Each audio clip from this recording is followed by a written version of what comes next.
सरकार तय कर ले कि सरकार को जनता का कर्जा माफ करना है तो सरकार तुरंत जनता को कर्जे से राहत दिला सकती है। और यकीन मानिए सरकार के ऊपर बिल्कुल बर्डन नहीं पड़ेगा, सरकार को 1 रुपया भी खर्च नहीं करना पड़ेगा। सरकार के पास ऑलरेडी इतना पैसा है। लेकिन समस्या क्या है, जो मैं बार बार बोलता हूं, करना नहीं आता या करना नहीं चाहता। यहां समस्या करना नहीं चाहता वाली है। अगर सरकार की नीयत जनता को राहत देने की हो जाए तो सरकार के ऊपर 1 रुपए का भी बर्डन नहीं पड़ेगा और जनता का कर्जा माफ हो जाएगा।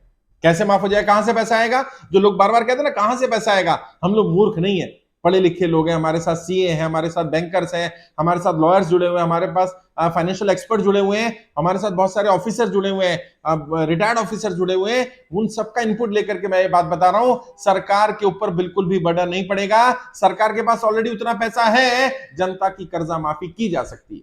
कहां से आएगा पैसा?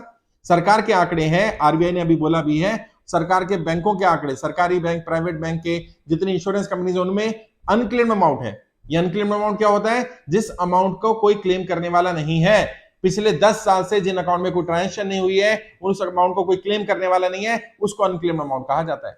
और 2018 तक ये अमाउंट 1,30,000 करोड़ था और 2 साल के अंदर 2020 के अंदर अंदर ये अमाउंट 1.5 लाख करोड़ हो चुका था।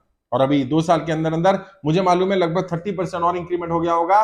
2 लाख करोड़ से ज्यादा का अमाउंट ये है जो सरकार के पास पड़ा हुआ है, सरकार इसे कहीं और यूज नहीं कर सकती और कोई क्लेम करने भी नहीं आ रहा है, यानी सरकार के पास एक्स्ट्रा पैसा पड़ा हुआ है। अगर 2 लाख करोड़ रुपए जनता की कर्जा माफी के लिए इस्तेमाल कर लिए जाए तो सोचिए 2 करोड़ लोगों का 1-1 लाख रुपए तक कर्जा माफ हो सकता है या 1 लाख लोगों का 2-2 करोड़ रुपए तक का कर्जा माफ हो सकता है। सरकार तय कर ले। हमारे साथ 2-2.5 लाख लोग जो जुड़े हैं, 3 लाख के आसपास हो गए जिन लोगों ने फॉर्म भरा है, उन सब का टोटल मिलाकर के भी इतना अमाउंट नहीं बनने वाला है। उन सबका कर्जा माफ हो सकता है, 1-1 रुपए का कर्जा माफ हो सकता है और सरकार के ऊपर बिल्कुल भी बर्डन नहीं पड़ेगा। तो सरकार के लिए पहला तो विकल्प ये है, वो जो पैसा अनक्लेम्ड वाला है सरकार उसका इस्तेमाल कर ले, सरकार उसका उपयोग करे और कोई क्लेम करने नहीं आएगा। सरकार को कोई बजट में कोई ज्यादा संशोधन नहीं करना, सरकार ने कोई ज्यादा टैक्स नहीं लगाना और जनता का कर्जा माफ हो जाएगा। दूसरा विकल्प क्या है? और कोई भी सरकार हो, वर्तमान सरकार करे, जो हम कहते हैं नई सरकार आएगी तो वो करेगी, करना पड़ेगा। एक तो ये अनक्लेम अमाउंट यूज करे और दूसरा क्या कर सकती है सरकार? दूसरा, सरकार जब पीएम केयर फंड बनाया जा सकता है प्रधानमंत्री की केयर करने के लिए, या प्रधानमंत्री के नाम से केयर करने के लिए फंड बनाया जा सकता है। जब प्रधानमंत्री राहत कोष बन सकता है तो क्या कर्जे वालों के लिए कोष नहीं बन सकता? क्या डेब्ट रिलीफ फंड नहीं तैयार किया जा सकता है? कर्जे से मुक्ति के लिए कर्जा मुक्ति कोष नहीं तैयार किया जा सकता? किया जा सकता है, कोई भी नाम रख ले सरकार, उसका नाम प्रधानमंत्री कर्जा मुक्ति कोष रखे, प्रधानमंत्री डेब्ट रिलीफ फंड रखे, आरबीआई डेब्ट रिलीफ फंड रखे, जो भी कहे, भारत सरकार डेब्ट रिलीफ फंड रखे, एक ऐसा फंड तैयार कर दे। जिस तरह से सीएसआर लिया जाता है कॉर्पोरेट से आधा परसेंट 1% ले लिया जाए। इसमें जो लोग कर्जे में फंसे उनको बताया जाए 100 रुपया 200 रुपया महीना आप दो और जितना भी पैसा इकट्ठा होगा उस सारे पैसे को जिनको इमीडिएट रिक्वायरमेंट है उनका लोन माफी के लिए इस्तेमाल कर लिया जाएगा। जिनका परिवार में कोई कमाने वाला नहीं बचा, जिनकी प्रॉपर्टी मॉर्गेज है, जिनका घर छीना जा रहा है, जिनकी गाड़ी छीनी जा रही है, जो लोग आत्महत्या कर रहे हैं, कम से कम वो बच सकते हैं। और इसमें भी सरकार को अपनी जेब से पैसा नहीं लगाना। सरकार को बस एक फंड ऐसा तैयार करना है, एक अकाउंट नंबर तैयार करना है, उसमें पैसा आता रहेगा।